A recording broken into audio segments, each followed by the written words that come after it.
that was a surprise. I didn't think we would get the translation this quickly. Well, given to the fact that we're gonna have a break next week, I guess in a way it makes sense. Yeah, we're gonna have a kingdom break next week, which is actually pretty, well, too bad, so to speak. But yes, this is the Angry Anime Fan, the Kingdom Chapter 574. Last time, Heki finally delivered the fatal blow on Raizo, and yes, that was not a fake one. That was truly Raizo. As everyone can celebrate, Heki finally collapsed after, of course, having had multiple bones broken, because after all, he's not the top of the generals. But he did it. He slayed a very high and mighty figure and redeemed himself in the eyes of the mountain tribe people. You cannot complain about that. Of course, the most annoying thing is that when Kitari hears about this, she makes a sour face and says, I didn't think he'd actually do it. I mean, come on. Ugh. Can't you just fall for him already? Or maybe you already have, it's just that you're such a big tsundere. Well, judging from what Kitari is saying here, she may very likely be a tsundere girl. I mean, damn, she is so fine though in that body. I have to say that. Of course, the Quanrong people hesitate once you hear that, but that was to be expected. I don't know if, well, I think I actually said it last time. The the Quanrong people followed Rosso and his followers only because, well, he held their family hostage. He was a tyrant and he was powerful. No one could oppose him even if they wanted to. And now someone just killed Rosso. Will they even have any reason to fight them anymore? Either way, Shojun heads back to the city as we all talk, and it seems that, yes, in the end, even he did not predict this. Huh, for such an arrogant man, he actually did not predict that this would happen. Calling me surprised, but I'm glad. I guess in the end, his arrogance gave in. As he finally reaches the city, the mountain tribe of Quinn have taken the land. And not only that, it's not only the mountain climbers, but all the other allies who headed to the city as well. They just attack the people inside the city and then finally open the gate. As Old Man Rempo can just criticize Sao for being late. So, yes, Yontawa used herself as bait to get everyone off. And it shows you, and even lampshades how naive he was in this situation, because he actually did said, I was wondering why so few of them rode to Yontawa's rescue. Yes, you really did not see that, Shunju. I mean, granted, I don't think anyone could have. We certainly did not until Old Man Rempo revealed this, but still. Either way, the mountain tribe of Yontawa returns, but with the Quirong people in tow. But actually, that was to be expected. As I said before, the Quirong people no longer have any reason to fight the mountain tribe because they lost their king as well as their tyrant and oppressor. And the one who defeated them may have been a Queen general, but it was also the mountain tribe they fought, the king of kings of the mountain tribe. So of course they would follow her after this. An old man we have not seen until now, mind you, appears and says that they are now following Yontawa. Shuyon, of course, because tries to pull the argument that they should just take the city back for themselves. However, the old man mentions that those who hold Ruyu hold the lives of our families. And even though he believes that Yontawa won't lay any hand on their families, now they have taken Ryu, therefore they hold the line of the families. So in the end, the Quirong people only followed Rosso because he held their family hostage.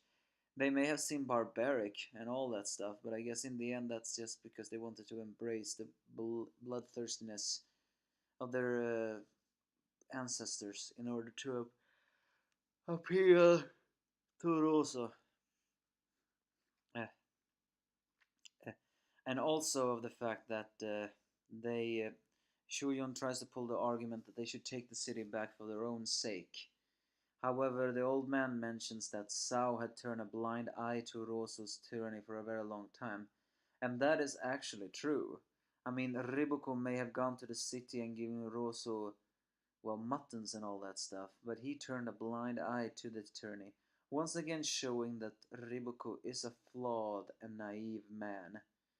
He may not like warfare and how many people have to sacrifice to protect something else he feels is necessary, but he's also naive to think that he cannot. Uh, he believed that he couldn't defeat the Rosso people and the Quanrong people, so instead he tried to be on their best side.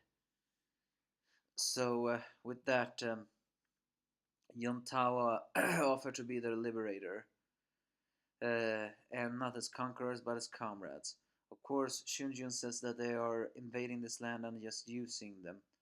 And of course, the old man says that they are fully aware of that. However, he is also pointing out that Yontawa has a lot of mountain tribes under her, meaning that she is not ruling them with fear or oppression. She's ruling them as equals. And Shuyun, who came from the Quinju, I don't really know how to say that word. Uh, Actually, this seems to imply that. Sorry, I don't know what's wrong with my voice. It sounds very hoarse right now. This seems actually to imply that Shuyun actually is a Quinjung person. I mean, there are a lot of people that have described Choyun as the orphan of the north, and he could speak the language of the Koyun, which is also the language of the mountain tribe people.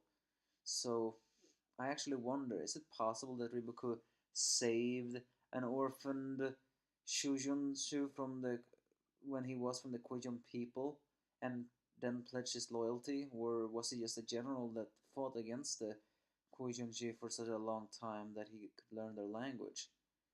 Well, either way, he is a mysterious person, the Koyunshu, and he served the Shinju, who were very brutal people. Yontawa is not. So therefore, the old man tells Shujun to leave immediately and not head towards Gyu, because if you don't, then he will deal with them.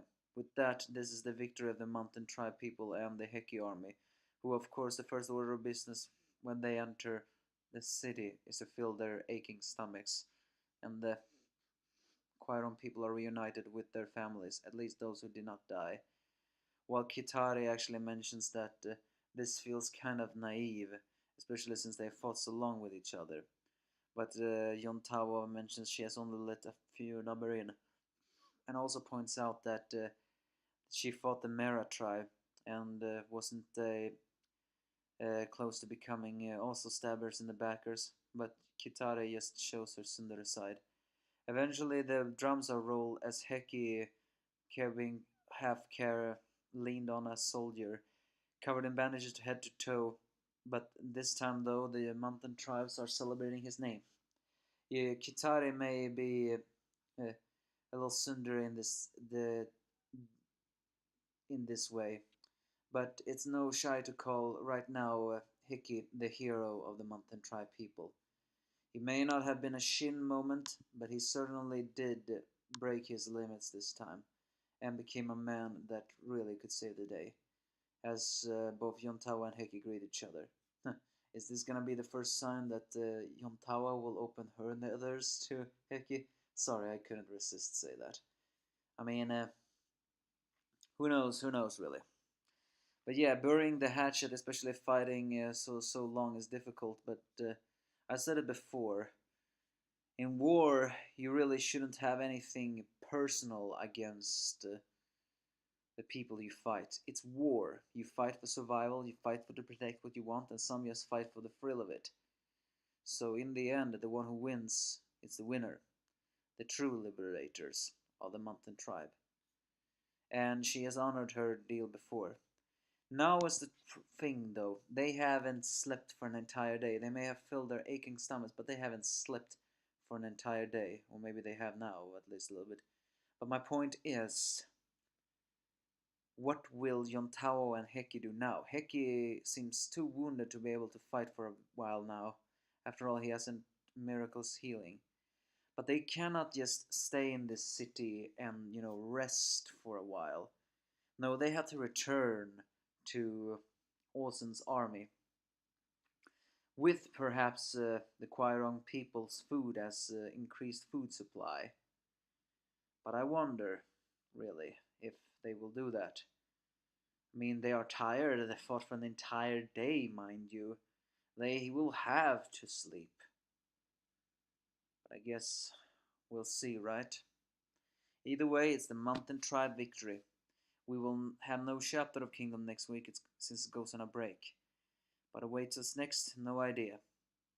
Still, though, what did the narrator mean by it will backfire spectacularly on the Quinn people back when Shin and Ohun was gonna fight that arrogant piece of shit before? You know, well, I forgot his name. His name is not important. Hmm, I wonder.